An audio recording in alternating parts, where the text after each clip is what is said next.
நாம் ஊழியக்காரனாக மாற வேண்டும் என்றால் ஒருவரை தலைவராக நாம் ஏற்றுக்கொள்ள வேண்டும். we should accept he is my boss. அவன் என் முதலாளி என்பதை நான் ஏற்றுக்கணும். அவருக்கு நான் ஊழியம் பண்ண வந்திருக்கிறேன், நான் அவருடைய வேலைக்காரன் என்பதை ஏற்றுக்கணும். அக்செப்டன்ஸ். பிரியமானவர்களே, நாம் யாருக்கு ஊழியக்காரனாக இருக்க வேண்டும்? யாருக்கு ஊழியக்காரனா? கடவுளுக்கு ஊழியக்காரன். அப்போ நான் கடவுளுக்கு ஊழியம் என்றால், ஊழியக்காரன் என்றால், என்னுடைய கடவுள் என்னுடைய தலைவனாக இருக்கிறார். அப்ப என்னுடைய தலைவனை, கடவுளை நான் கடவுளாக ஏற்றுக்கொள்கிறேன். இயேசுவை கடவுளாக ஏற்றுக்கொள்கிறேன், வேற கருத்து கிடையாது.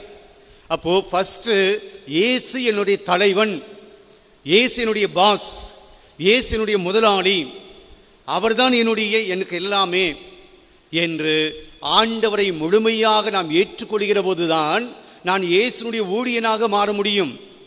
முகத்துக்கு முன்னாடி அப்படி பார்த்துட்டு அப்படி பணிவோடு இருந்துட்டு அப்படி போன உடனே நாம் வேற விதமாக இருந்தோம் என்றால் நாம் அவருக்கு உகந்த உடன் பணியாளனாக இல்லை, அவருக்கு நாம் தொண்டனாக இல்லை. அவர் முகத்துக்கு முன்னாடி ஊழியக்காரனாக இருந்துவிட்டு பின்னாடி அவருக்கு தகாததை நாம் செய்கிற போது நாம் ஊழியக்காரன் கிடையாது. அப்போ பாருங்க, நாம் உண்மையிலேயே இயேசுனுடைய ஊழியக்காரனாக இருக்கிறோமா?